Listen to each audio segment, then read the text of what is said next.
now it's time though for the principles of art. We got 6 of them. Pattern, rhythm and motion, proportion and scale, balance, unity, and of course, emphasis. Pattern, unity, and balance, they kind of go hand in hand. So first of all, pattern. Pattern is simple. It just refers to the repetition of various shapes, textures, whatnot. Pattern creates a visual beat that goes across your entire piece. Rhythm and movement, you don't want your piece to be static. You don't want it to just be blah. You want there to be motion and rhythm going through it, movement, so it's not, even though it's a static image, it's not static. Of course, you want to be proportionate and scale everything correctly. You don't want a house bigger than a dog unless it's real or something, but for the most part, you want the dog to be like half the door. And of course, we got balance. We don't want to have the subject weighting the entire composition and off-balancing it. We want it to be balanced. Maybe a big subject and 2 small subjects on the other side, or something of the rather, would help this. Unity, we want to bring it all together. We don't want some stars and some yellows up in the top right and some grass and some reds that conflict. We want there to be unity, bringing all the colors together, bringing all the patterns together, bringing the balance, etc., so on and so forth. And then when it comes down to your subject though, if you have a lot going on in the background, it can be very distracting, so definitely emphasize on what your piece is about. More than likely, your subject, based all on that shape, line, form, and whatnot from earlier.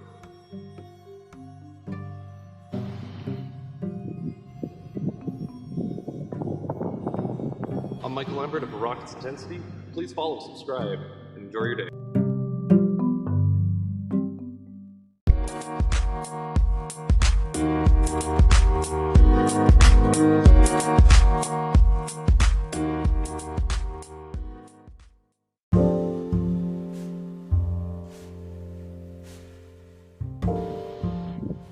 So, the elements of art.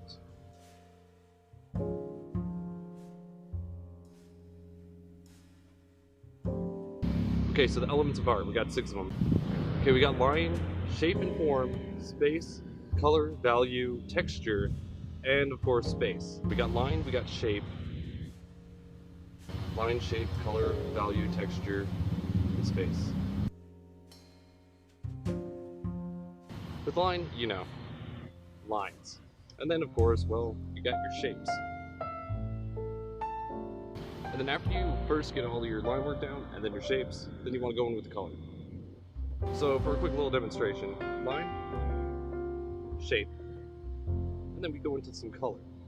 And then you get like, whatever, abstract, character, it's all good.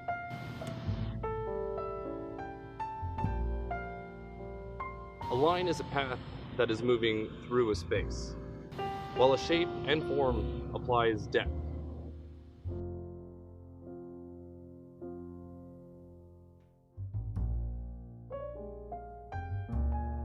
Or shape implies spatial form, while form itself gives it depth. Get into color theory later, but basic color, you got your primaries, you got your complementaries, and you got your triads, etc.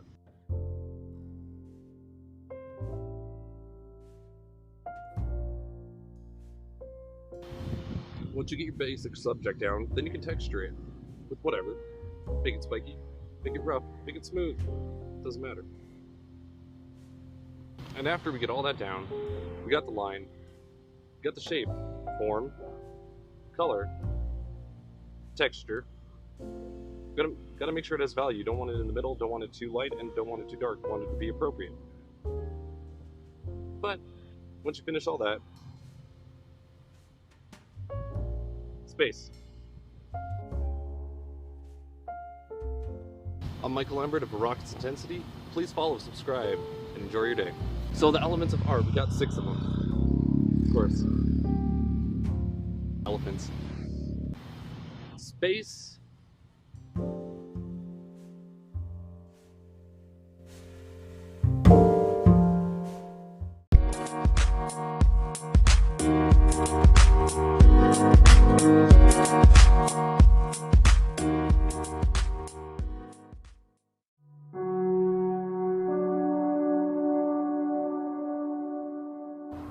CRISPR-Cas9.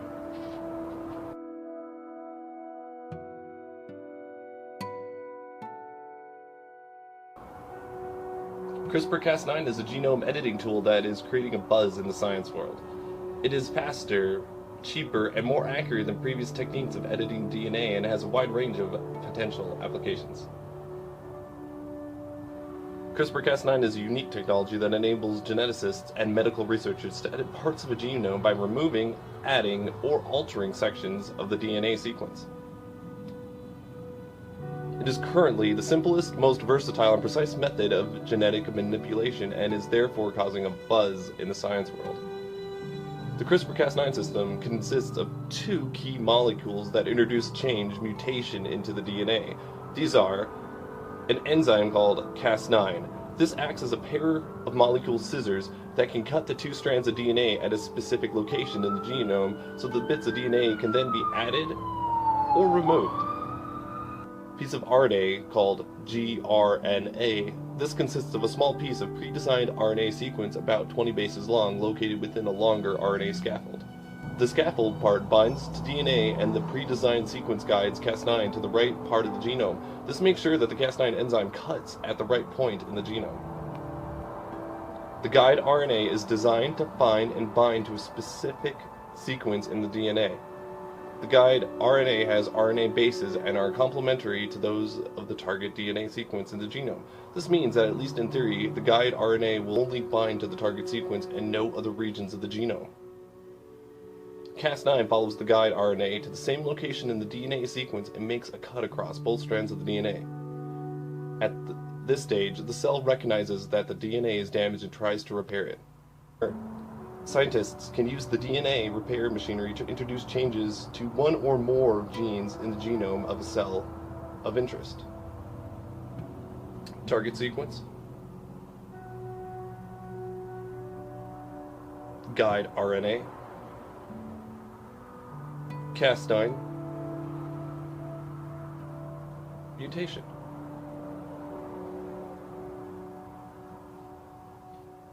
How was it developed? Some bacteria have a similar built-in gene editing system to the CRISPR-Cas9 system that they can use to respond to invading pathogens like viruses, much like an immune system. Using CRISPR, the bacteria snip out parts of the virus DNA to keep a bit of it behind to help them recognize and defend against the virus next time it attacks. Scientists adapted the system so that it could be used in other cells from animals, including mice and humans. Are there any other techniques for altering genes? Over the years, scientists have learned about genetics and gene function by studying the effects of changes in DNA. If you can create a change in a gene, either in a cell line or a whole organism, it is possible to then study the effect of that change to understand what the function of that gene is. For a long time, geneticists used chemicals or radiation to cause mutations. However, they had no way of controlling where the genome of the mutation would occur. For several years, scientists have been using a gene targeting to introduce changes in specific places of the genome by removing or adding either whole genes or single bases. Traditional gene targeting has been very valuable for studying genes and genetics. However, it takes a long time to create a mutation and is fairly expensive.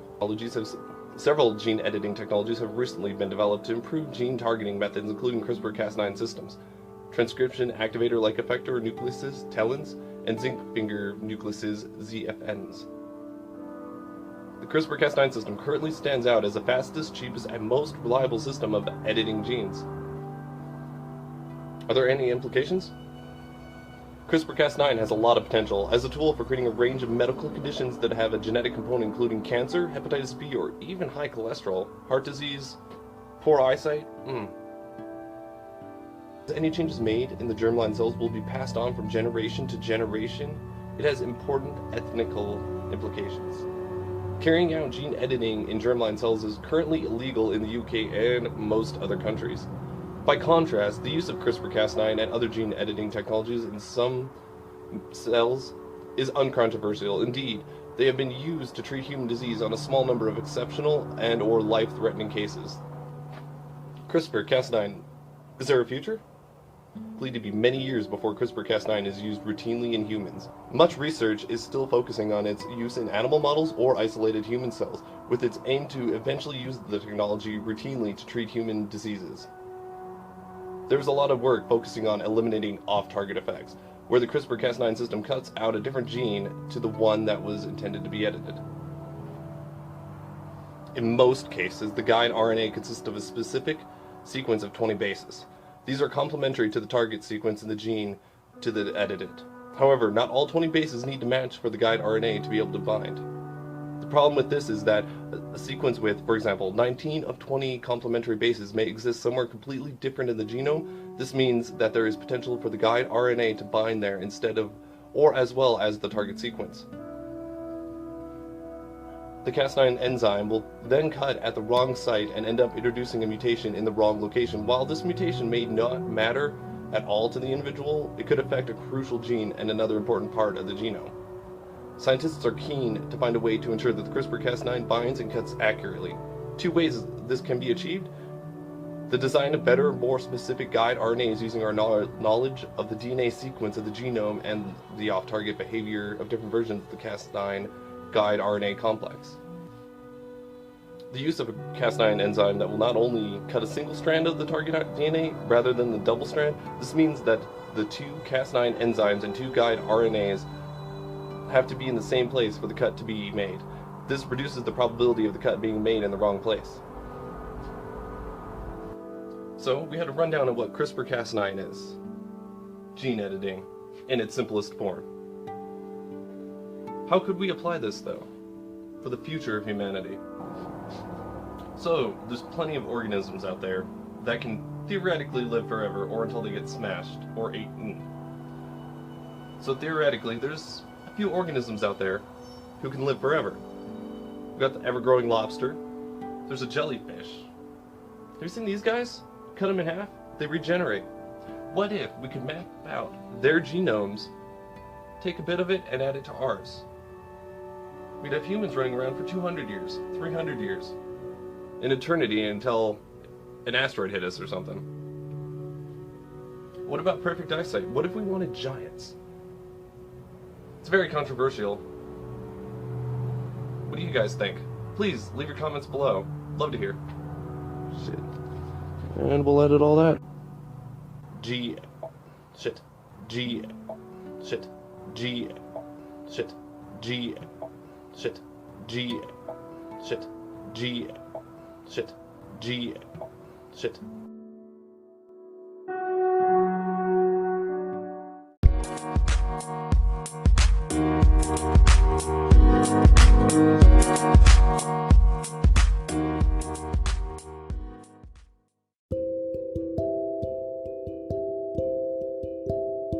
So, the Kardashev scale.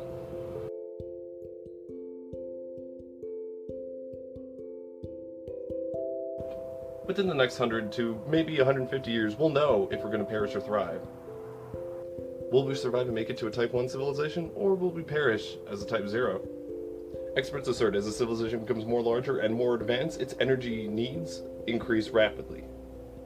With this in mind, the Kardashev scale was developed as a way of measuring the civilization's technological advancement based upon how much usable energy it has at its disposal. The Kardashev scale was meant to measure three types of civilizations. Type 0 is what we are in now, Type 1, Type 2, as well as Type 3, and in certain cases, we'll also reach a Type 4 and a Type 5 civilization. A Type 1 civilization is 10 to the 16th power W, Type 2, 10 to the 26th power W, and the Type 3, 10 to the 36th power W. And some other ones, a Type 4 would be 10 to the 46th power W. And then a Type 5 is all available energy in our known universe. Let me just mention, we are still a Type 0 civilization. We're about 80% of the way there. A Type 1 civilization has complete mastery of all energy, as well as the neighboring star, on our home planet. A Type 2 civilization. We are not even close to this, maybe a few thousand years out. A Type 2 civilization. The ability to harness all the energy from its host star, aka our sun. In a Type 1 civilization, we're using solar panels to help gather all the energy from the sun. But in a Type 2 civilization, we're using all the energy that the sun can actually make. Hypothetically speaking, we're talking about a Dyson sphere. This device, as you would call it, would encompass every single inch of the star, gathering most, if not all, of its energy output and transferring it to a planet for later use. Alternatively, if fusion power, the mechanism that powers a star, had been mastered by the race, a reactor on a truly immense scale could be used to satisfy the needs. What would all this energy mean in a Type 2 civilization? If humans survived long enough to reach the status and a moon-sized object entered our solar system on a collision course with our little blue planet, we'd have the ability to vaporize it out of our existence, or if we had the time, we could move our planet, completely dodging it. But let's say we didn't want to move Earth. Are there any other options? Well, yes. Yes. Okay, so far, we went from having complete control over our planet to having complete control over our sun. So what comes next? A Type 3 civilization, where species then becomes galactic travelers with knowledge of everything having to do with energy, resulting in them becoming a master race. In terms of humans, hundreds of thousands of years of evolution, both biological and mechanical, may result in the inhabitants of this Type 3 civilization being incredibly different from what the human race is as we know it. At this stage in Type 3 civilization, we would have developed colonies of robots that are capable of self-replication. Their population may increase into the millions as they spread across our galaxy, colonizing star after star after star. And these beings might build Dyson spheres all across our galaxy. And as time went on, eventually, so on and so forth, Type 4 and Type 5, complete masters of the universe, hypothetically speaking. Laws of physics, though. There are some problems that can be faced by Type 3 into a Type 4 civilization. Laws of physics. Particularly light speed travel. That is, unless they somehow develop a warp speed drive, or something of the rather, they still will not be able to reach the farthest stars out there. To note, Kardashev himself only put 0, 1, 2, and 3 on his scale. Type 4 and Type 5 are from other physicists.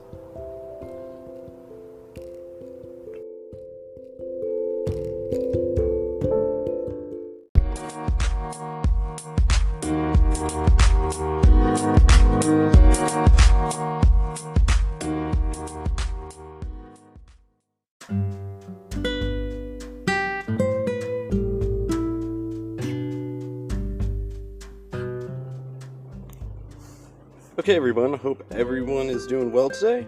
We are going to be focusing on this, pseudocode. So, coding is pretty simple. So when you start off, you gotta define your variables. After you do your variables, it's really simple after that. Basically, it's all if. Basically, if this, and then that. So if this happens, then that happens. If this happens, then that happens. But you got to set your variables first.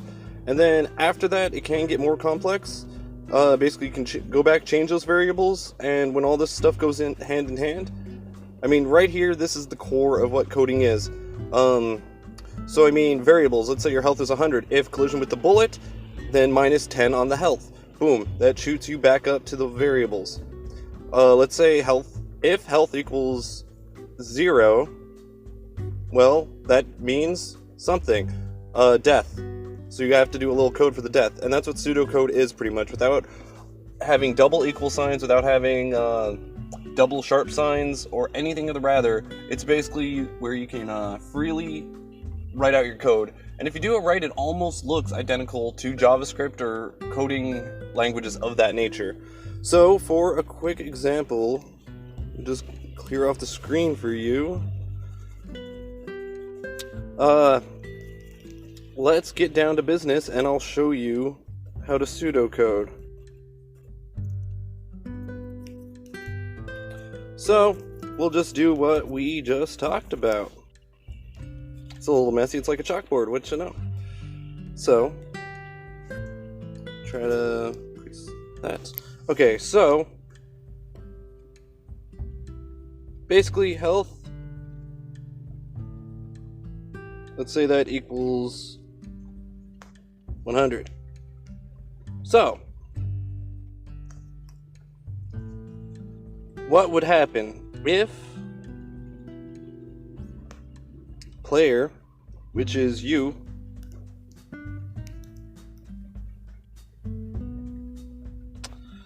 let's see, if,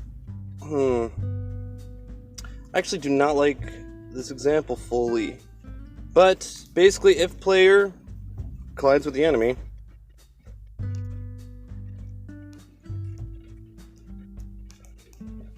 with the coding language I use, the collision event is, it's a little bit separate outside of this. You got your create event, so when that object is created, when your step event, whenever in game time seconds, steps, whenever a step happens, something happens, you can set up the code. And that was a little bit interesting. But anyways, the collision is outside of the actual coding script area that I normally use. But if player collides with the enemy, then health minus equals, we'll do 10. So basically that negative, this right here, this negative equals would take this 100 or 90 or whatever it actually is currently set to,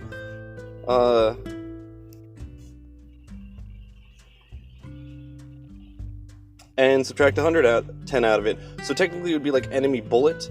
So if the player collides with the bullet, then health equals minus 10, so it'd be 90, and then you repeat it for every bullet. So basically if he got hit by 10 bullets, he's dead. But then we'd have to add in the code after that, that if player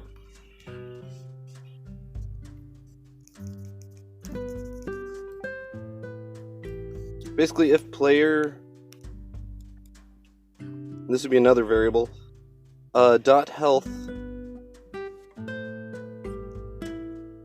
is less than 0, we'll just ignore this, I don't feel like whipping out the eraser, then death equals true, because you died. And then you could do another one, and I won't write this one out, but then you could do, inside the player, if his personal variable, if death equals true, then you could do game restart, room restart, player.life minus equals 1, so you take a life away. So, with all that being said, I am going to give you a quick little code, because I used to, and I still am, I'm a trucker, and when I'm on the road driving through Kansas and stuff, it's nice because, I don't have to count the numbers on boxes, I don't need to keep track of inventory in my head, I don't need to pay attention to the back stock for this customer, yada yada yada. I'm freely can just use that part of my brain, so I, like, when I'm trucking, I have, like, code running through my head and stuff. So, let's see if I can do this really quick. So, we're going to talk about unlimited levels.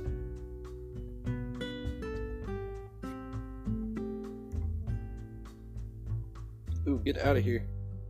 Ooh, sorry, had a little thing in the way. Limited levels. Stylus is kind of weird, so sorry about the handwriting. But basically, unlimited levels, how would that work? So we'd want to set up our initial variables. So, let's see, we got player. Well, actually, these are our objects. We got player. We'll have enemy. And then it's probably the goal. So that would be the objects, but then we need some global variables that apply to everything. So the level, and that's going to be the key here. So if level equals 1, then I'm actually writing this backwards.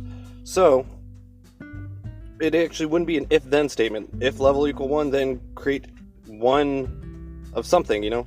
So we're not going to do that for this one.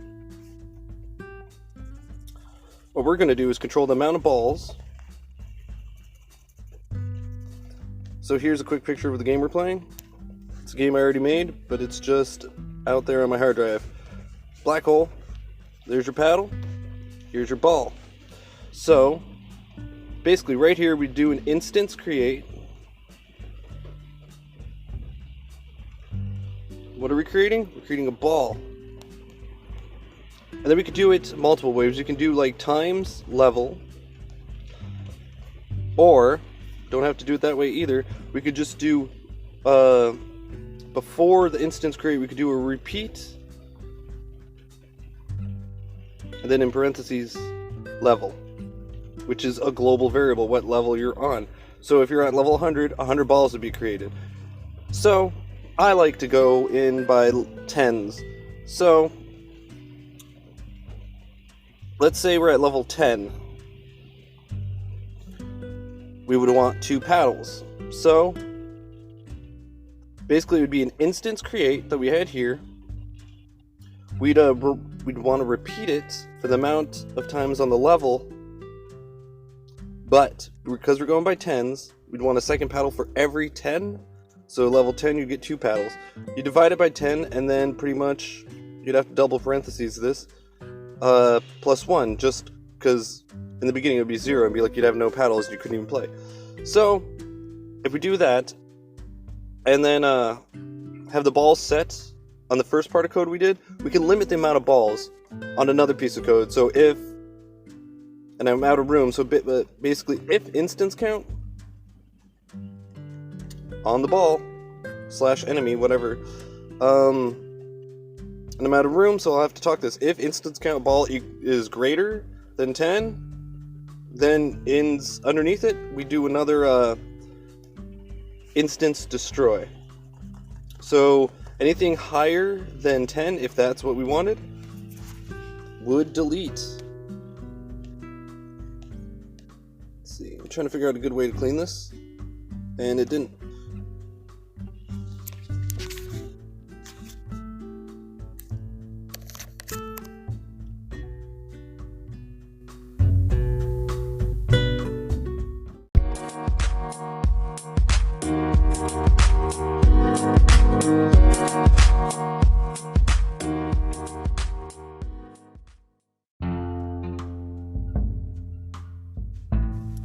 Okay, so today I'm going to show you how to make a song from the ground up.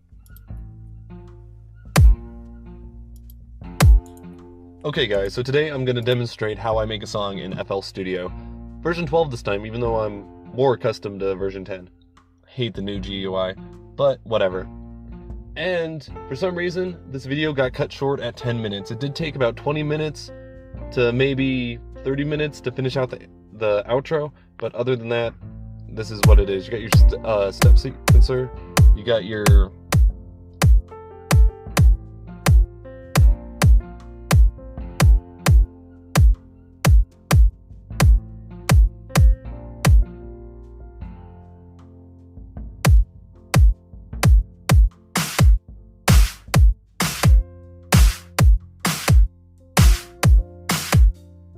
Personally, I always start in 2 areas, either with the melody or with the drums.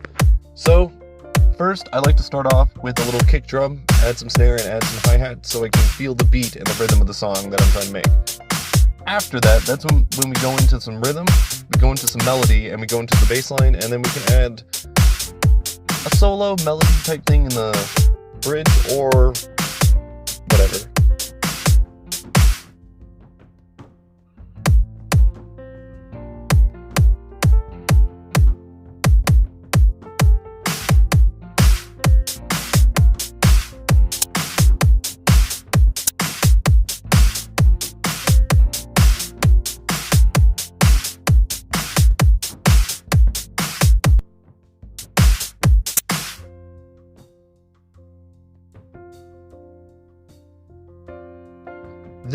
This area right here is your piano roll. It's where you get to lay out all your notes that you like and how you want, whatever you want it to sound. I'm a big fan of the key of G. It's almost like C, except instead of F, you got a F sharp. But other than that, I love starting off working out in the key of G.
This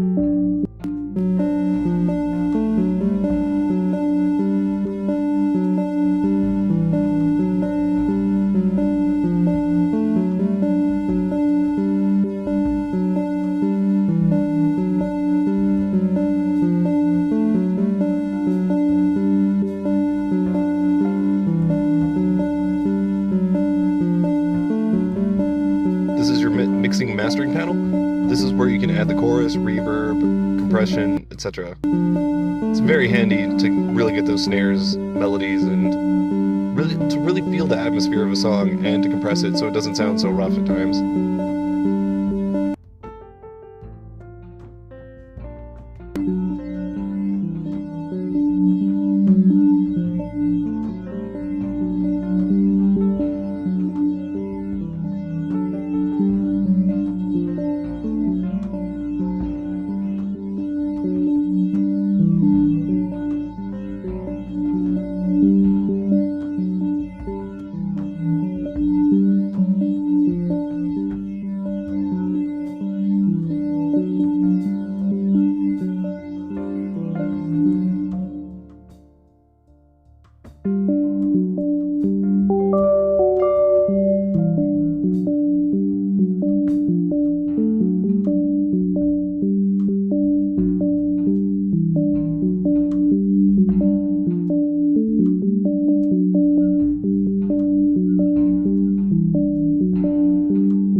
This area right here, this is your main timeline. This is where you lay out all your drums, all your rhythms, all your bass, da da da da da. You get to just paint it out and organize the song however you want. How I'm doing this song, we got a little intro, and then basically your standard song. Verse, chorus, melody, verse, chorus, bridge, chorus, chorus, chorus, chorus. / outro with the chorus.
Hey guys, Michael Lambert here, and a few people have been asking me about penny stocks and pretty much just what I know about them. So that's what we're gonna do today. I started studying penny stocks way back in 2013, I'd say would be the first year, and had some good experience in 2015. Like it was pretty decent, and then just some average, but still a good time. Uh, Outside those years. So let's get on and let's start with, I guess, my whole process of let's go find like a good penny stock. So I like PSL, even though they seem to have changed their list as of lately. It used to be a list about 100, but we can look at 10 or so, 15. So when I'm looking for these, I look for the lowest price I can find, a bottomed out price, and I look for um,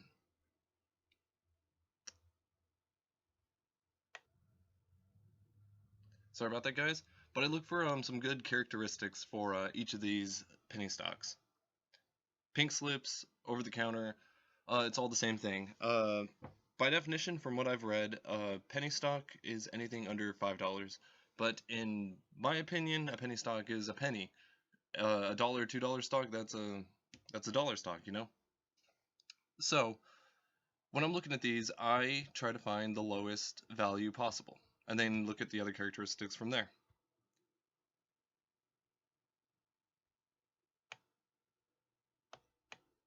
Oops.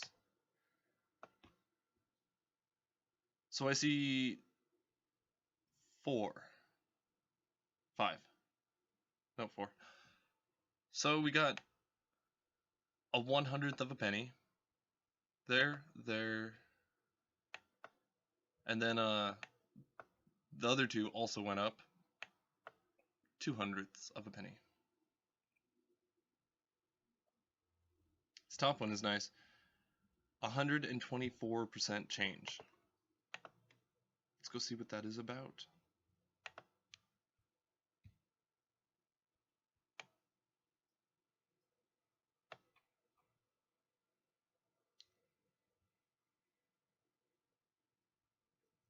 So yesterday it closed, and I use E-Trade, but you can use Merrill Lynch, and there's plenty of other brokerage accounts you can make, or you can just get a stockbroker.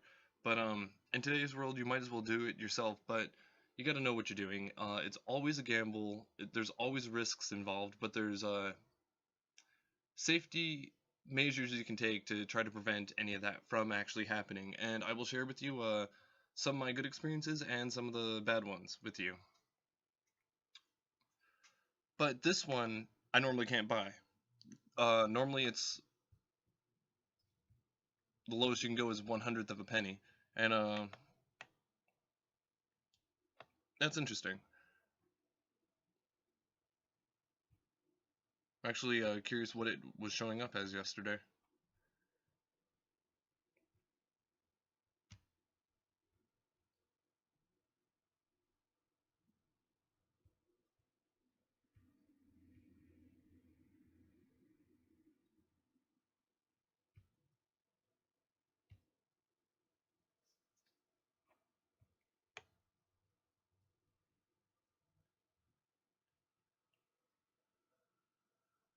Instead of looking for the most active or fluent stocks, it gets a lot easier when you're looking at basically the losers, the ones that have been dropping, because I'm pretty sure you've heard buy low, sell high. So let's go ahead and take a look at a few of these. Anything that was in the 1/100th of a penny price range. From here, we got to start looking at the open, the highs, the lows, the volumes, and the trade values. Trade values, it's probably a mistake, but I actually don't look at these. And trades are important. It off the bat it shows how fluid it is. This one is the most fluid, and it's at the right price range. So why not just skip down there?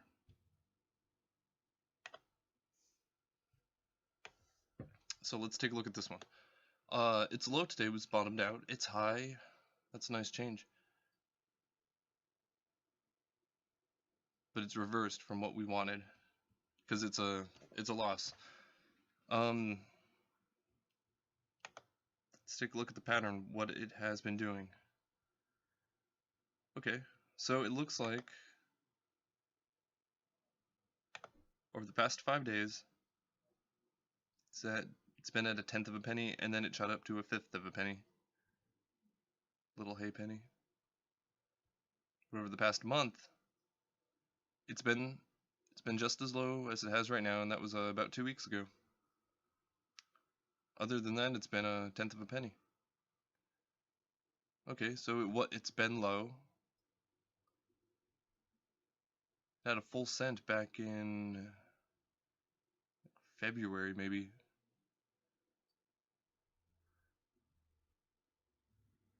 So right now, I would recommend buying this one, NVGC.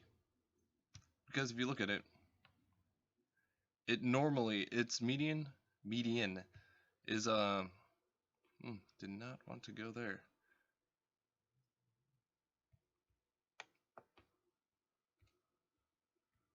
Let's go 10 years. In a lot of cases, in most graphs I look, they stop at 2 years, but you can find older ones. Just depends on how old the company is. This one goes back 4.5 years pretty much. Started off as a 30-cent company, went up to 50 cents, dropped to 10 cents, and then it's been slow there. But it is very fluid. You could make some money on this one. Mostly either doubling, tripling, possibly even more your money. Because I mean, if it was at a 1/5 of a penny, is that where it was at? And right now it's pretty much bottomed out. If I went into E-Trade right now and try to get this, it's bottomed out. I don't see the company going under. I mean, it is a possibility. It is that time of year soon, in the next couple months when everyone's got to file paperwork for the following year. So that is a possibility. This company could go under, but it's been here about 4 or 5 years, so I do have some faith just in that regard.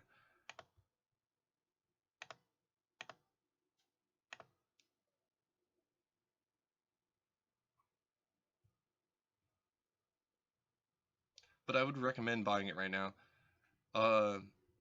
Let's say when I do this, I like to drop 500 or 1,000. I mean, to actually make it worth my while, opposed to like, hey, made a few bucks. Often the old prices to buy and sell with any of them, for the high companies would charge $9.99, $10 to buy and then to sell. So it would be 20 bucks pretty much. It would cost you. So you better make at least 20 bucks, and it's not even worth it unless it's like an extra 20-buck profit. But when I do this, and my highest experience, I was an over-the-road trucker, and I mean, no kids, no bills. I was free to do what I wanted. So I would drop 500 or 1,000 down on these, and it turned out pretty good. And right now, if I had that laying around, and if you do, I would recommend it. Drop it on this one. Let's just try to. We're looking for patterns here.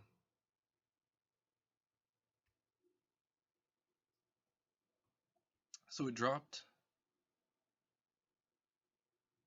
It's hard to tell. Let's see. 1 month. I want to say about a week. It dropped to where it is right now. 2 weeks ago, but it's held strong up there at 1, and it spiked today.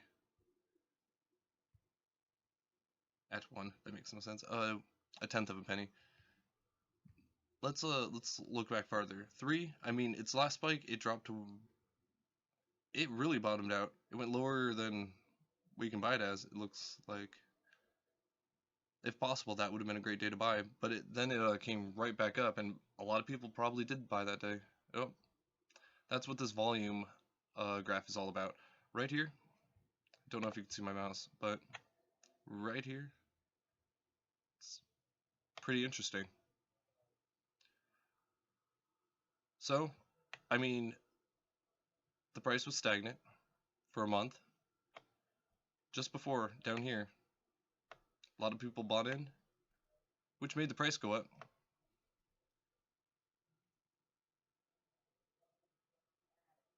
100% times 10. Yep.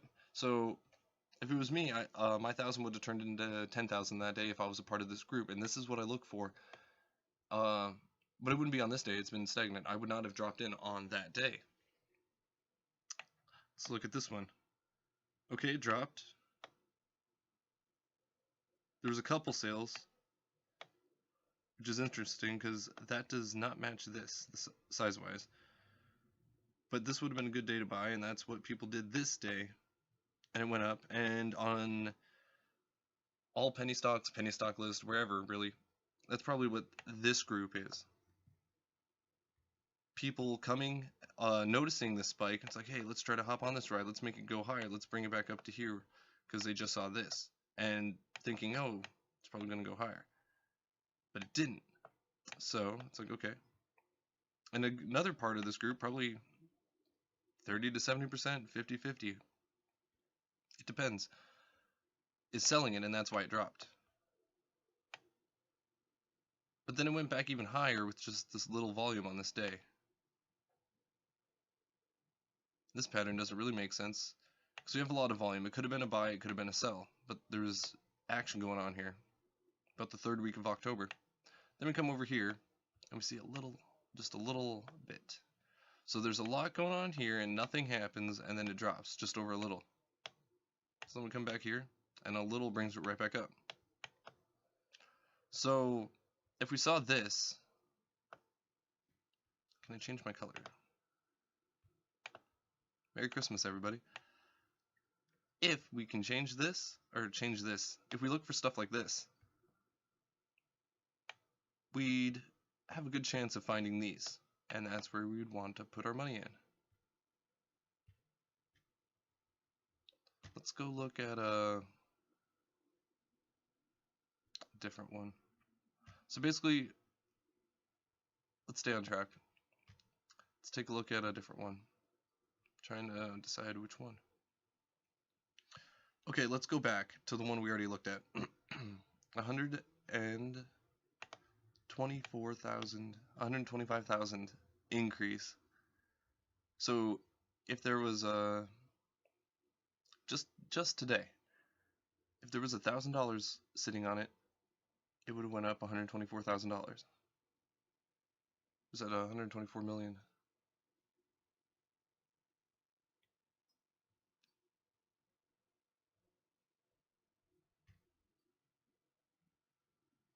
Okay, so I had to pause that for a second because I normally don't buy right there because at least with E-Trade, you can't buy that low. You can only go to 1/100th of a penny, and in some cases those aren't even listed, anything that low.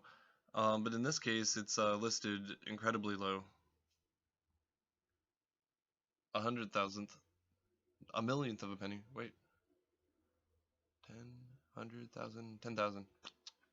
Anyways, but like I said, I like to drop 1,000 on these. This would have been $1 million day. And let's go look at the graph and see.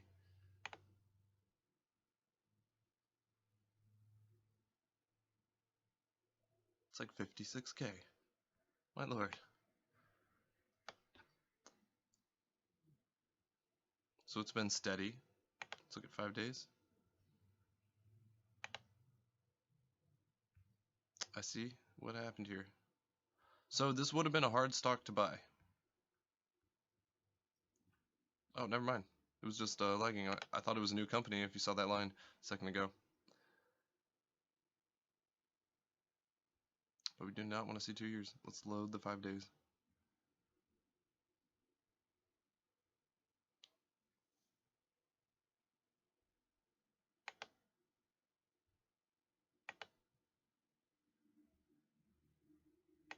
Never actually seen that before. It's a red line right here, steadily low, but if you go to the 1 month, it's been low, and it spiked. Boom. Look at the end here. It shot up. This looks like a volcano. And that's not a real term, that's just the term I like to call a lot of these. There was a second one, and it was steady. at a higher number. That was at a tenth of a penny. I like to go to a hundredth of a penny, because if you buy it at a tenth of a penny and it goes down, I'll lead you through this. Okay, we saw that it was steady, so it could go down or it could go up. But it's good to have this on your watch list. It's a low. It's not exactly in the ones I like to look at, but I'll show you right now why these are actually pretty good to look at. It's been steady, so keep it on your watch list. Pay attention to this one. It dropped. There's volume. People are buying it. Yep. Just wanted to see if that was lined up. So it shot up from whatever they bought it as right here. It looks like some people sold. They're like, oh, this isn't doing anything. And then some people bought and it shot up. It ricocheted. And then right here, people sold. So that's where that one came from. And then later it looks like people sold. No one bought, so it didn't go up. And then they sold again. And it looks like people probably bought here. They bought here. And it didn't do anything, interestingly. And so they sold here. Leveled out. They bought some and went back up, and they resold. And in an area like this, that'd be a good place to just double your money real quick. Other than that, this has been a steady downfall since this. Never buy up here. Never. I mean, you're just begging to lose your money. But then we hit today, and it volcanoes again. Pretty high number. 1,000 would have been $1 million today. And I have not been investing in 2017, but definitely gonna go back next year. Let's look back farther in time and see what's up. Okay, from 6 months to a year. It likes this. It likes a tenth of a penny right here. It's either a tenth of a penny or pretty much nothing. So they sold. They sold again. Somebody bought. And this thing, I almost wonder if it's an owner or something. Because it's just at that number. It's not. But anyways, they sold. So some people here made a killing. Someone probably right here walked away with $1 million. And then they sold, it dropped off, but then when it bottoms off like that, especially one like this that likes to be level up here, buy. Always buy right here and right here. And of course, when we get down here, buy it again. Could have doubled your money real quick right there like we talked about, but when you look at it, every time you look at the broader picture, this one likes to volcano. So, bought right here, made some, would have waited. This would have been interesting if we saw this, and that's probably what this volume thing is. You got to be patient, and I'm glad to see there's no little marks right here. No one tried to sell. They were patient, waiting for it. So, oh wait, they weren't patient because somebody right here sold. The price dropped. Somebody bought. It went back up to here. They definitely walked away with a few million, and then it took its median right here, and then slowly dripped off. I bet this right here is this right here, and these right here are gonna be coming next. We can't see into the future, so let's go 2 years back. 3 years. And we kind of still see the same thing. There was no volcano. There was a really big one, but it likes that. It likes that tenth of a penny opposed to the hundredth. And let's see, from nothing, see some action here, see some action here, here, here, here. If you're dropping 1,000 and making a couple grand back to back, I mean, this could have been 100,000 right here. And then this, someone bought big right here. It shot up to a full penny, and then came back down, and then went back over. That would have been a crazy day. If this right here would have been $1 million off of $1,000, just don't want to do the math on that right now. So those are the things we want to look for. Speaking of the volcanoes, let's go take a look. Hopefully it was this one.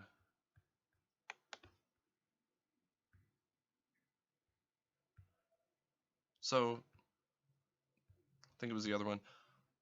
I recorded 3 of these videos today. The first 2 I forgot to push the volume button, so I uploaded them anyways, but all it is pretty much drawing on the screen. You don't know what's going on because I wasn't talking, but okay, got it. This was the volcano one. Oh, we already talked about it. That's okay, cool. This one we're gonna cover fluid. This one is just so fluid. It would be, you gotta watch the pattern. It's risky. If you don't know what you're doing, you're gonna lose your money. But if you approach it with strategy and find the points where you need to hit it, it's just a chess match. Go back. Okay, so this one, NVGC, we found it on the loss list. And it's at the price that I like to see. That's where I like to buy my stuff.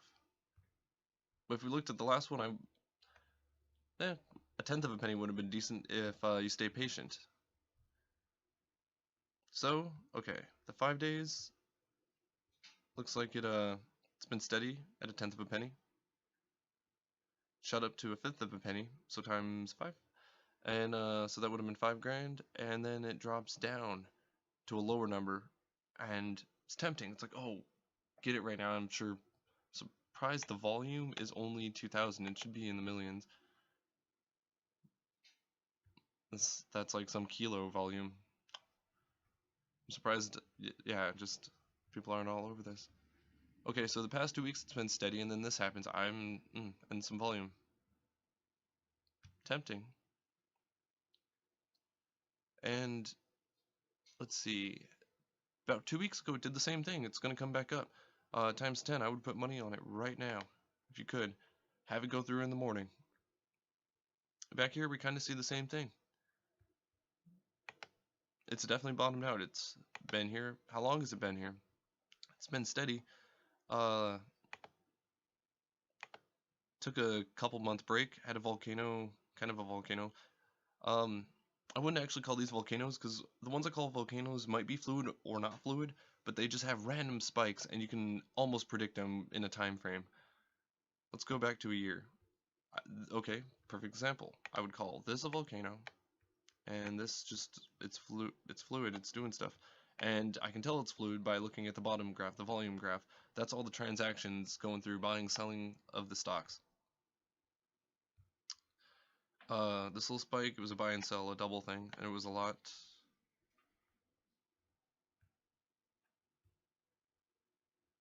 That's very subjective, a lot.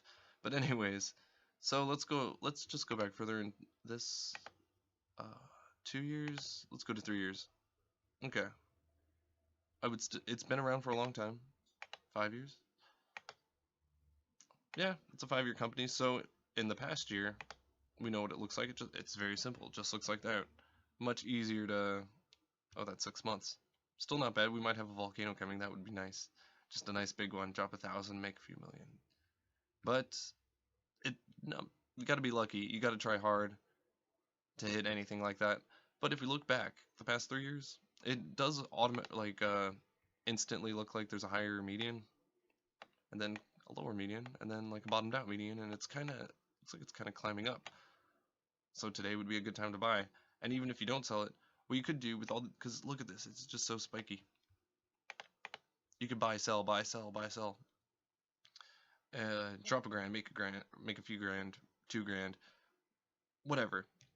It literally depends on each spike and the timing with it. Then, I don't know, then you have a hiccup, it's like, crap, I just lost 6, but keep going. Don't get out of hand. It's a gamble, like I say. So just don't get out of hand, and you can be successful. I have faith in you. I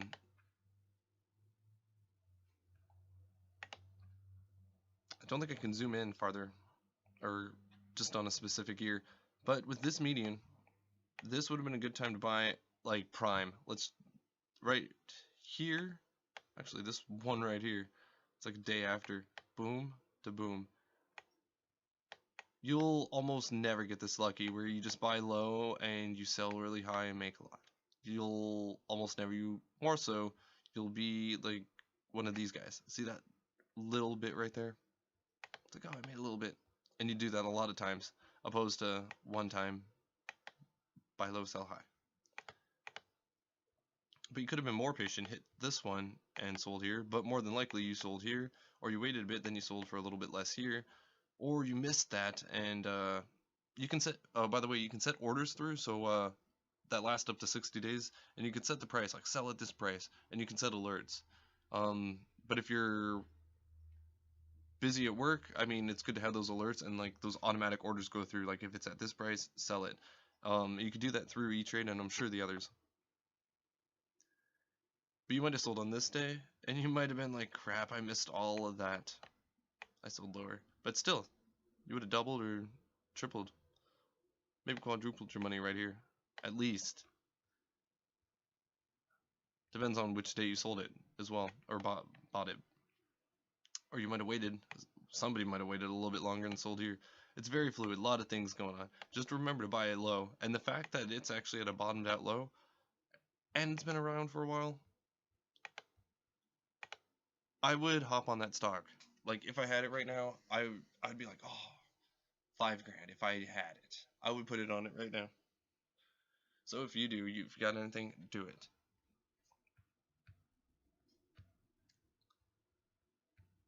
Not sure what else we need to cover. But anyways, let's I covered everything in a couple other videos. Ooh, I recognize that symbol. But like I said, there was no volume, so I do apologize again if you didn't catch that part. There's news. So if you're looking at a stock and there's no news, I'd be a little bit weary. The 52-week high, because some stocks don't even move. You got to literally put money on it, and you might. I found one earlier, and it's in the first video, so you can see it. And I'll toss it up in a link and in the description what it was. Just don't remember off the top of my head. But anyways, you might put money on it and have to wait like 3 years before it does anything. So be patient. That should be the name of the game. Just be patient. But I used to look at this one a while back. Its opening was lower than I can normally buy. At least through E-Trade, but it's now at a price that I can buy. Let's look at the past 5 days. It's been low. Oh, it spiked. That would have been a good day. 1 month in this month, the first week. It did it twice. 2 volcanoes. How unfortunate. I had money on these guys a while back. Let's really look at this graph. So let's see, where are we at? 3 months. So 2 volcanoes, 1 dip. Which is interesting, because through E-Trade that's hard. I would still have to buy it on this, so I would actually not make any money right there. Nor here, nor with this rise, because I have to buy it literally, that's the lowest I can buy it as. But up here though, I could sell that. I could buy here and then go times 10. So 1,000. Sorry about that.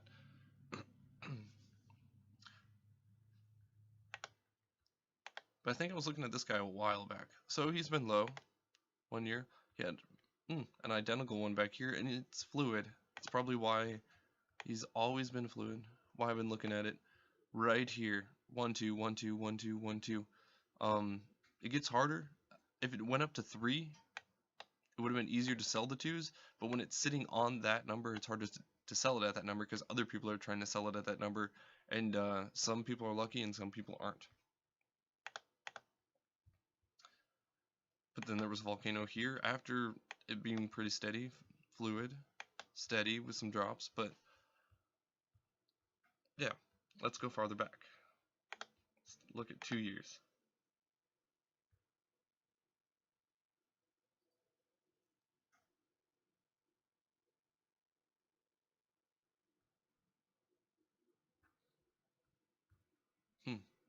Okay. Well, that's interesting. The volcanoes have been... Oh, I see a pattern.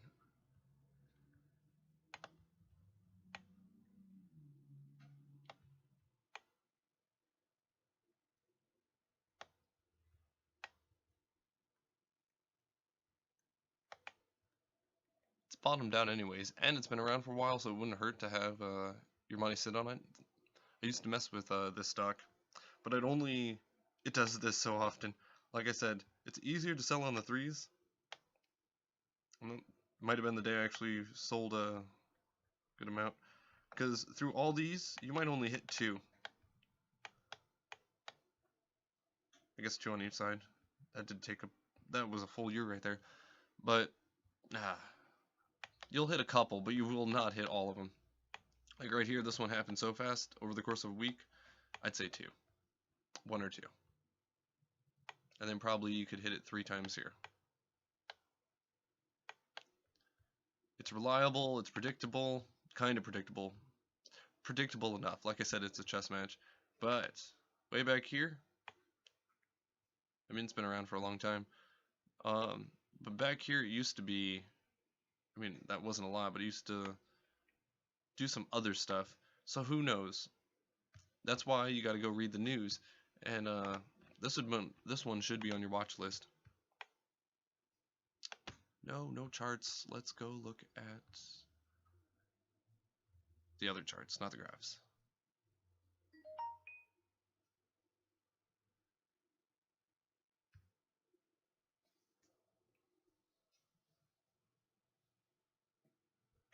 Okay.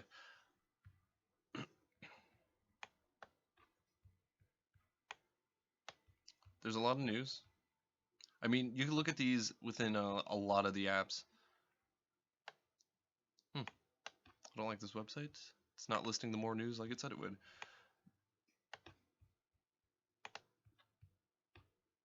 Let's just try that again. Anyways, I will not click more news, but look into the news about these, and you get to know your stocks pretty much, and what they're going to do. What you think they're going to do. There's been a recent pattern of this. I did record multiple videos, so I'm not sure if I already mentioned this part. Apologize if I do. But, one time, I put some money down on an oil company, and everybody needs oil. Seems pretty good. But, that company, right after the holiday season, when you're getting to tax season, it shut down. And, it's still sitting in my portfolio, but it has, like, a weird, like, serial number now. It doesn't have, like, the stock number. And, I can't exactly sell it. I haven't really been able to. It's literally bottomed out, like a $0 bottom out. It's still in my portfolio, which is the weirdest part. But that might happen to you, so keep that in mind. It's not like buy it at the absolute low, nothing can happen. And if you do buy it at the absolute low, and you even set in an order to go sell it at that price, it might be 5 weeks. And at that point, you might as well set it for a profitable one. Your money literally might get stuck there for a while. So do be careful. Don't think you can just grab your savings account and just drop it all and then you'll get a lot of money. It's a chess match. That's how you got to look at it. If you need me to go more in depth about anything specific within the stock market, anything with investing, if you have tips, anything or whatnot, leave it down in the comments below. And yeah. I hope everyone gets into trading, because in the end it's really worth it. So I hope you enjoy your day, and Michael Lambert over and out.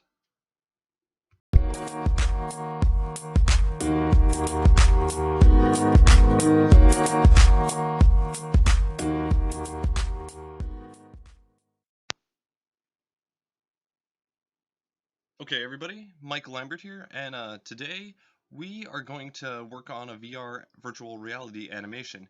So the first thing you want to do is just hop onto Google, Yahoo, Bing, whatever you use, and look for a 360 grid, and that's a basis of it. So let's just take a look at this grid real quick. So you got 4 vanishing points. Bam! I don't know if you can see my mouse, so I'll just get the pencil ready. Got a vanishing point, vanishing point, vanishing point, and vanishing point. Any of you that have taken art classes know of perspective points. You got 1 point perspective, you got 2 point perspective, 3 point, 4 point, 5 point, so on and so forth. So, and I heard things like, oh, there's like 36 way back, 36 point perspectives. I wasn't exactly sure what that meant way back when, because I was trying to draw it on paper and it didn't make sense. Up until, well, I guess technology breakthroughs we've had over the last few years, and the future that we're going into. So I hope we can all make some great things moving forward.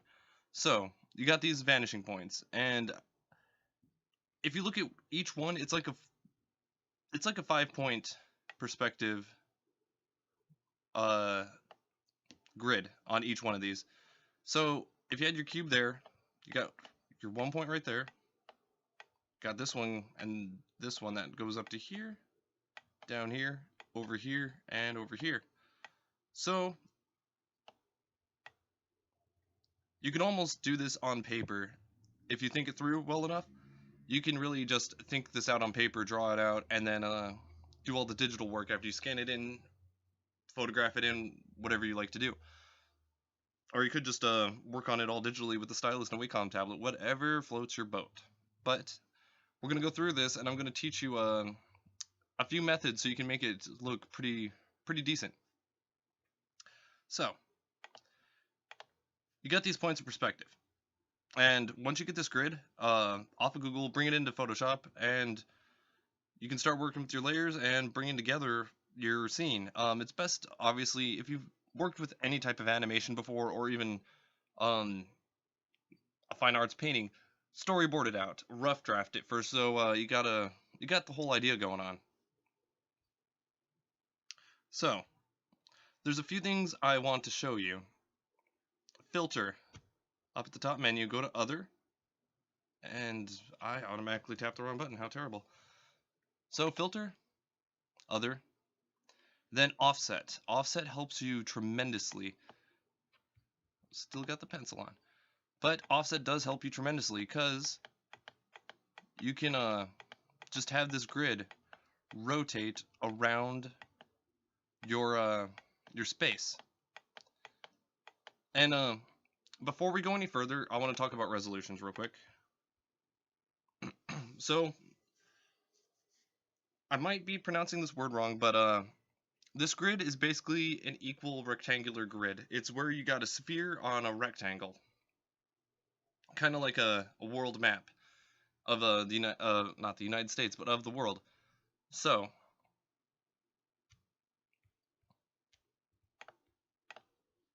this grid right here is 4000 by 2000, which is it's kind of like a 4K resolution, roughly. Perhaps it might only be 2K. I might have my resolutions backwards if I need to look at the width or the height, but anyways, this is on the lower end of the resolutions. If you were going to go max, that's what it would be. It would be 16,000 by 8,000. But data files get bigger, the rendering gets bigger, and even on a nice computer, it might still take a week to render out that one virtual reality animation, so I actually just like to go to 4,000. Because the quality is good enough, but sometimes, like, if you're watching these videos on a phone, through the YouTube app, it does look kind of pixely and gets kind of glitchy, but that's a simple fix. All you have to do is hit the settings button, and normally the quality is at like 360s when it needs to be up to 720, and then it looks high definition clear and whatnot. So, if you're going to work with the smaller resolutions, unfortunately people may not realize it and be like, oh, this is trash, it's all blurry and stuff.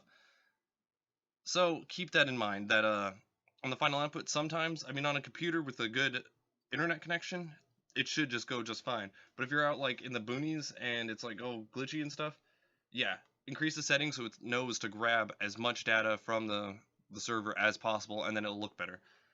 But with that being said, let's get to work. So, if you're working on this, I mean, let's see. I like to use Photoshop, you got GIMP, you got Paint.net, you got a lot of programs you can use. So basically, if you can digitally layer your painting, and then animate it. I use Adobe After Effects because it's a good quality program, but there's independent programs out there. So basically, this works with other programs. I'm just using Adobe. Because you got to layer it out, and then when you get into the animation side, there's a few other things you got to do, and there's a warp effect you need in Adobe After Effects to make sure all the perspectives are correct. Technically, before that, you can almost just draw out the entire scene as is right here. And during one of my animations, I drew out here. Show you real quick. I don't want to pull up the project file because we're starting from scratch. But I had an ocean. I animated this ocean and it looked just like this. It was just straight across, flat, and a rectangle. And basically, once I warped it, I grabbed this area over here. I grabbed this area over here. And I'm just going to undo all these real quick. So basically, I warped it after I animated it as a rectangle, and then I brought it like this. So then you're at the beach. And then it looks even nicer because then you got all these different angles in every part. All the waves, even though there were identical waves during a flat rectangle. That sounded weird grammatically, but anyways, even though it was a flat rectangle, once it starts to warp and stuff, every single part of this of the ocean is unique within itself, which is nice. So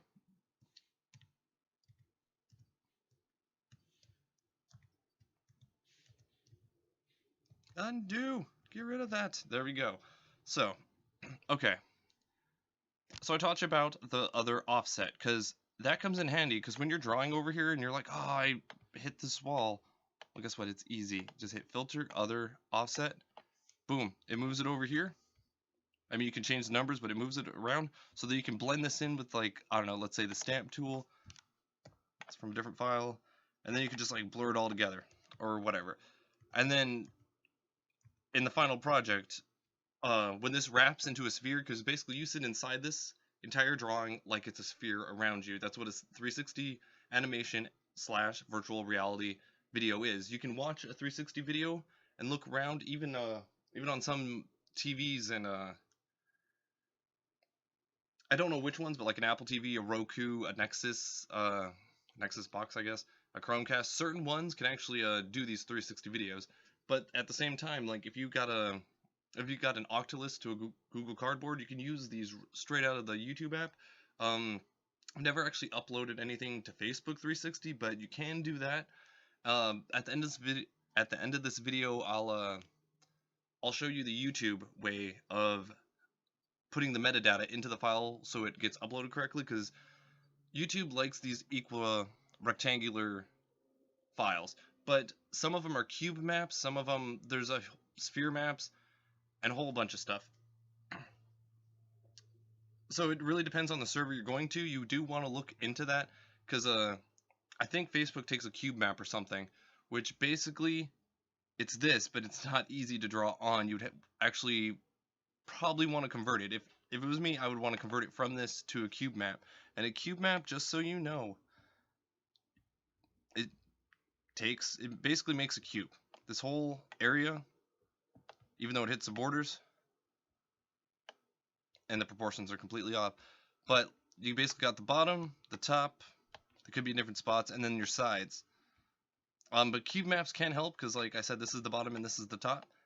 That makes it a lot easier at the same time to do the flooring, because flooring can get tricky. I just like to blur those areas at the very top here and the very bottom just to make it easier, because for the most part you're going to be looking outwards, not up and down. Sometimes you might want to have a critter walk up to you, or you might be standing, you need a perfect grid to stand on. That's when you'd almost want to convert it from this to a cube map, so you can just slap on what the floor or like the sun directly above you is supposed to look like, so it doesn't warp out inappropriately. And then you can convert it back into with Skybox and After Effects. But there's other animating programs out there, there's a lot of other things, so you could use all this information towards whatever. But with Skybox, it makes it easy. You can easily convert it between different formats and add those final tweaks in before the final project. So for the most part, this is pretty simple. These lines, they go up and down. And I'm using a mouse, I'm not using a stylus, so I do apologize about the distortion and whatnot. Or I mean, look at the sign, it doesn't even match that. But anyways, if you look at certain things of these, look at this bottom line. This goes straight down, it comes over, and then it goes straight back up. And then you basically got another one here, and you'd have to use that filter offset to bring it back around.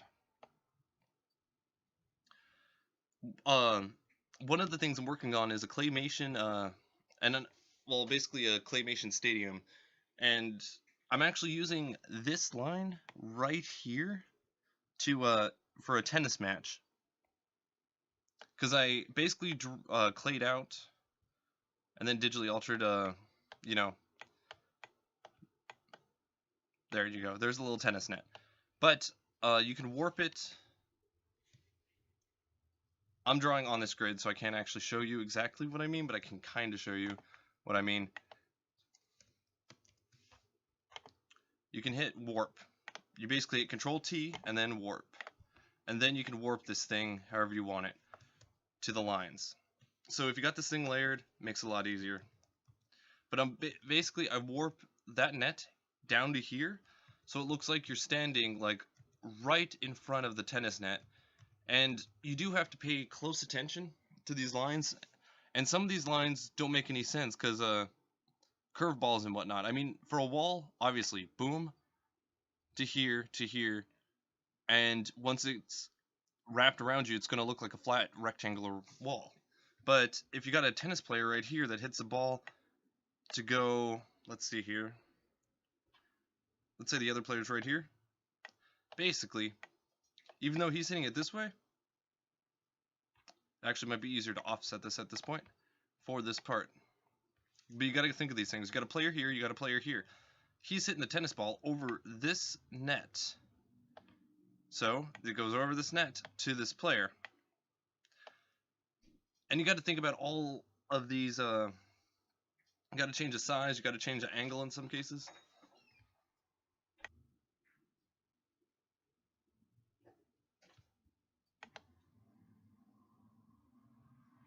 So basically, you want to keep those things in mind when you're making these. When that player's hitting the ball, it's not going to exactly follow that line. You're going to want to increase the scale when it gets to about this point, even though it starts out smaller here and smaller here, and it'll look like it goes directly over the net to the player if lined up correctly. It would probably droop down a little bit, but that's okay. In some of these cases, it makes it easier to basically go to your menu bar, hit 3D, make sure, in this case, your only layer, but the grid layer is selected, and you can turn it into a sphere.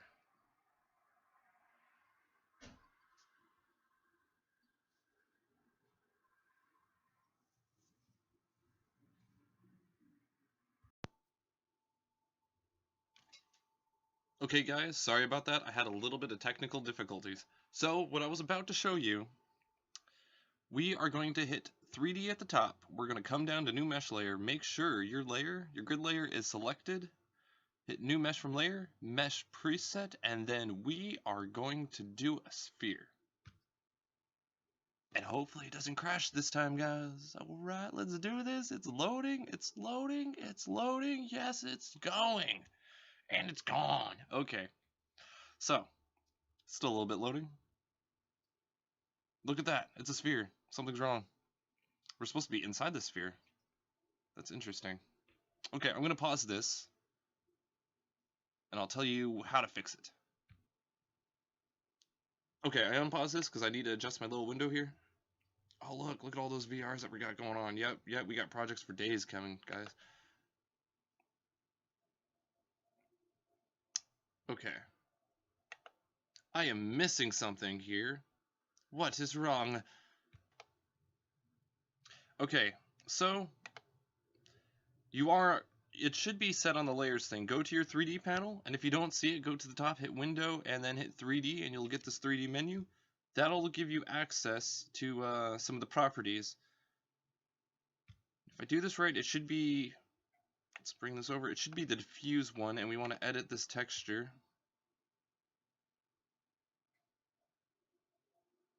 Okay. So now, that created another layer. Oh no! My window's all over the place. So that created, why do you just like lock in the corner over there? Anyways, okay, so it's layer 0.psb up here. Anyways, here's the grid. It's still 3D. This is kind of cool because these can coincide with each other. I mean, earlier when we were drawing the scene, you could still work in this space, but it's all stretched out. I need to adjust the view in the over here.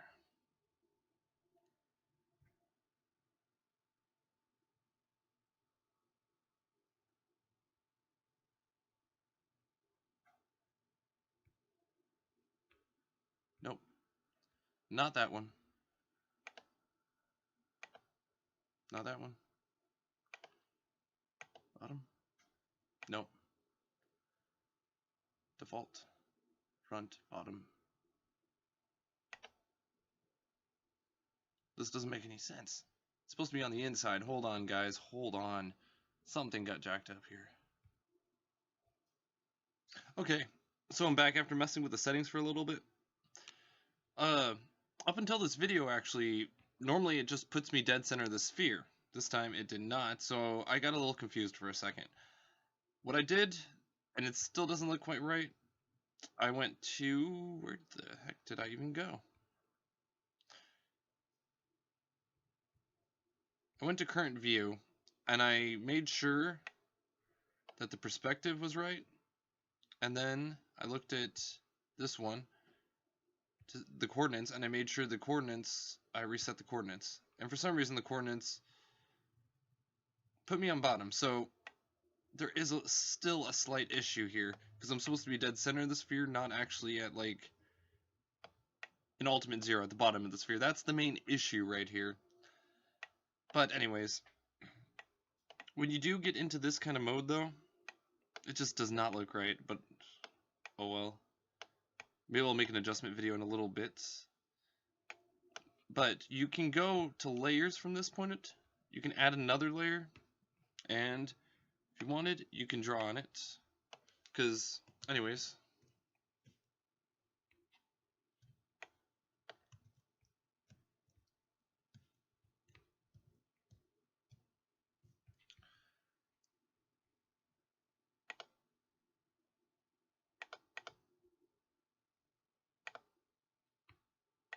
Anyways, you can draw on it if you want. Like, you can follow these lines, be like, hey. Even though it's dark, it's like there's a square going right there. And obviously that is a vanishing point, so then you can follow these lines and be like, yeah, it disappears over there, guys. And then you can merge down. And then it adds it in, and it's supposed, yeah, it goes right here because it followed those lines. The only issue is this mode right here looks really cool, and it helps a lot. However,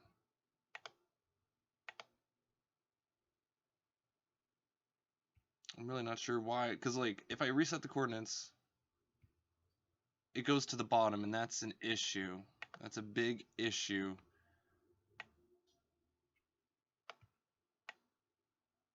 Because if it wasn't at the bottom, when we're actually looking through this, it actually looks like a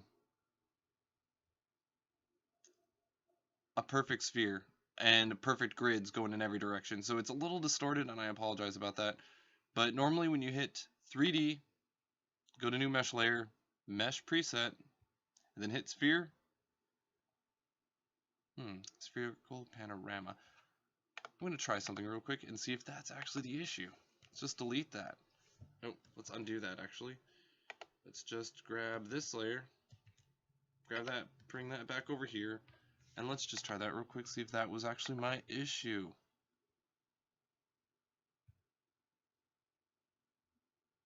Okay, spherical panorama, not sphere. So once you're in this mode, there, are you happy I wasted 3 minutes of your life? Once you go into this mode, it makes it so simple. if you look over here at your layers, technically we don't need the second layer anymore because we just redid everything on this layer. You can add another layer, and I mean, everything looks so perfect. Look at your grid layer. You just grab it, drag it around. Sometimes it's helpful if you write like an N somewhere. Like, oh yeah, this is north. Oh, well, that brush is a little too big. But anyways, okay, so you got this square, and you can easily color it in. I'm going to make it hard and small, because that's how she likes it. So anyways, you can easily just follow these, and you can draw it out, and it helps. It really does help. And I actually drew on the grid layer. That's not what I actually wanted. You can go to layer 2 and start drawing it. And then you can merge it down, and it will merge it on to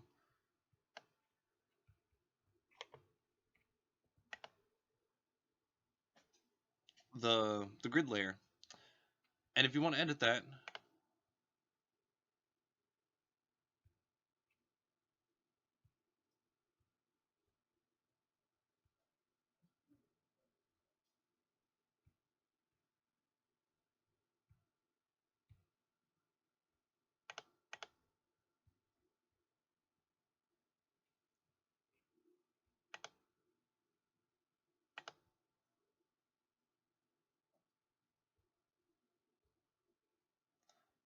go to spherical panorama material, diffuse, because that's where we want to do the drawing, and then it does create that another layer1.psb. We don't need layer 0 anymore because that was actually my mess up. But it's really cool because when you go to layers over here, you can technically add another layer and you can draw it on this grid. We'll draw that there. And because we're just working over here, we're going to follow this line and then merge it down. And then we go back over here to the grid. And sometimes you need to save these because it doesn't always adjust correctly as it's supposed to. But, oh, look, there it is. I'm pretty sure that's the one I just drew. And it is. I just drew that one.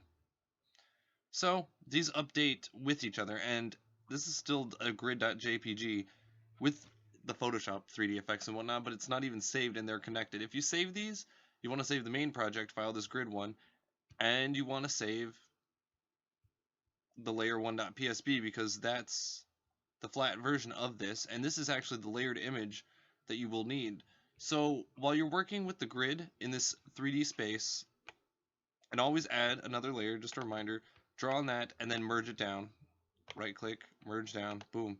And then you can start working on your scene right here. At least getting the rough draft down. This part right here, this is where I sketch out, because, I mean, obviously, I see a floor. So I could be drawing green down there, I could be doing whatever. And then up there's a sky, and you can easily trace buildings and just trace out the whole environment that you want. So you got the idea. So then when you come over here, you really would, I mean, you don't want the grid there, so you really would want this to be the art piece, but then you got a nice rough draft of like, I'll show you real quick. Suppose no layers are selected. What you know about that?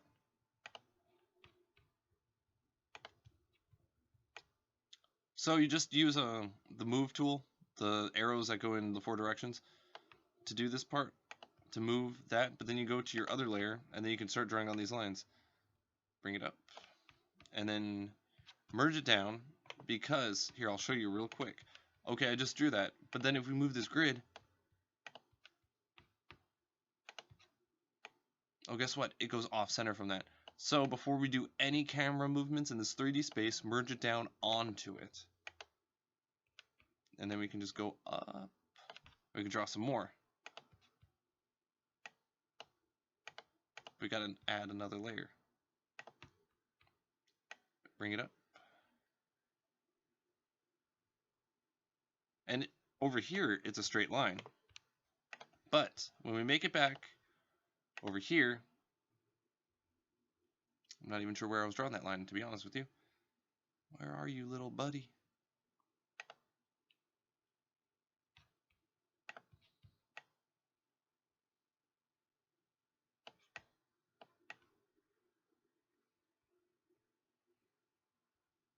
Okay, so it's to the right of that one. Oh, okay, over here on the left, that's where I just drew that line. It's actually on a straight line. That didn't help so much. But with all these curved lines in the background, and especially when you start getting to the far distance where you need vanishing points to really make this this environment look right, because I'm working on a city, downtown Denver, and I need this to proportion it all correctly so it looks right, like you're standing between all these 3D buildings, all drawn though. Anyways, so once you get a good layered scene going, you want the background, you want the sky, whether you're in a warehouse, whatever. Once you got a good scene going, layered, because you might want some of those crates that you just drew moving around, you have to keep in mind that the perspective really does get distorted here. So if you're gonna have like a crate being moved across, you're gonna have to plan for the sides. You're gonna have to do a lot of planning, or just have them stay in their little field of view. Technically, you got 4 field of views plus up and down, with those 4 being the main ones. Also, before we move on to the animating part, let's look straight up at the sky. Everything vanishes up there, but let's just switch this color real quick. Let's do yellow so I can show you, because we're gonna draw the sun. Okay, it's not that impressive of a sun, and I do want it bigger, so let's go with this.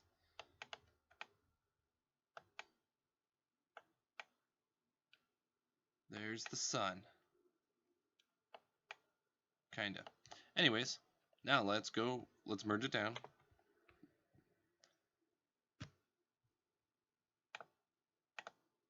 Now look, it's all flat and stuff. That is why stuff like this comes in handy, because, well, actually, if we were in the VR 360 space, it would actually look like a circle. But in this scene over here, it's an oval. Can't even think of the word. Keep thinking equal rectangular. That's what this actual image is, but elliptical. There we go. There, we got an elliptical, but it's actually gonna end up looking like a sun. So wrap your head around perspectives, because that's what the name of the game is when you're working with VR and 360. And that's how you design the whole environment. Now let's move on, because if you've ever animated before, and animating should be a video in its own right, I'll show you in a second. Well, don't want you to see my file, so I'm going to pause this. And wasn't quite ready. Okay, so let's grab this grid. Is this the small one? Yep. Just so it loads faster. I'm dragging this JPEG over, but technically you'd be dragging your Photoshop file over. And well, you got this nice little, I like to zoom out a little bit, but then you basically will have your Photoshop file right here. So let's what do I have that I can just toss up real quick?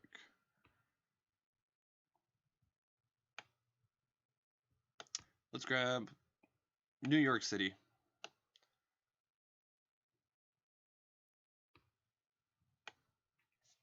So I want to show you guys,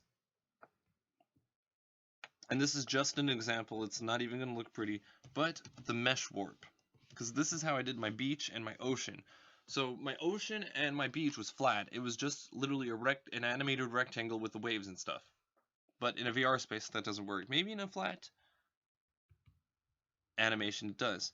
So with the grid behind this, and you can adjust the opacity of, and I'd recommend it actually, if you decrease the opacity and then you mess with this mesh layer, if you look over here, and for some reason the window's going to fly over there, if you look over here, you can change the columns. I'm just going to make it simple. I'm going to drop it down to like 3 and 4. And increase the quality, of course, sometimes. How high can it go? Only 10, 8, whatever. Let's do 6. Doesn't matter, for this at least. So if you click on these, the little intersections pretty much, you can grab this image and distort it.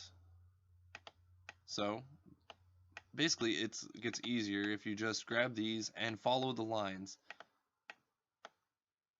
And whatever you have in mind, a beach, the moon, whatever it may be, this is awesome because then you can start distorting almost any image into your space. You almost don't even have to plan out the Photoshop thing if you have already done animations and you're like, oh, I'll do that scene on that side, that scene on that side, that scene on that side, so on and so forth.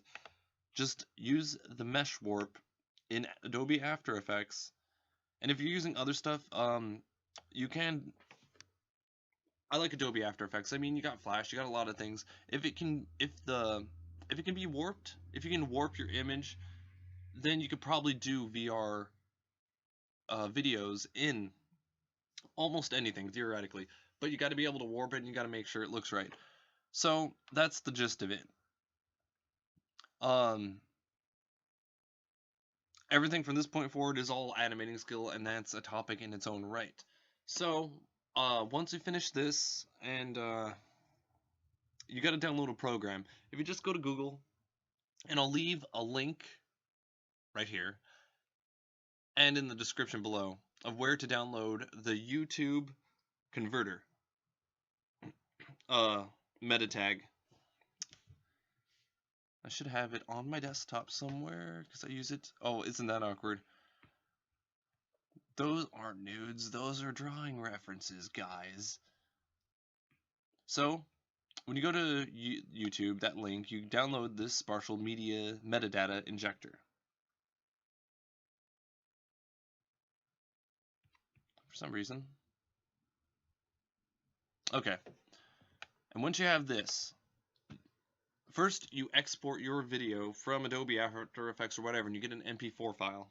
Once you get that MP4 file, open up this program that you downloaded from YouTube, and just, these are already injected, but basically you grab your MP4, you make sure the first one is clicked, you inject the metadata, and then it just basically makes another copy right next to it that says injected.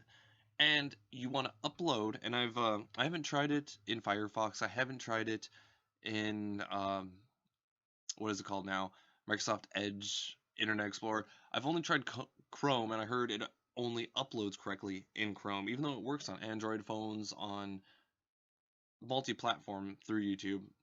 Although the output works correctly through VR 360 videos. 360 videos, you can grab the screen, drag it. Sometimes there's a remote, so you can look around in the environment without the goggles because it's on a TV, yada yada yada. Wow, I went so fast I lost my train of thought. But basically upload this into Chrome onto the YouTube website. I haven't tried uploading anything through my phone yet, so to each their own. You can try what you like, what you please, and whatnot. So there you pretty much have it. Anything else is it's pretty much, I guess, would be class 102. So I hope you guys enjoyed this video. I hope you guys enjoyed it, learned a lot, had a good few laughs on my stuttering, and yeah.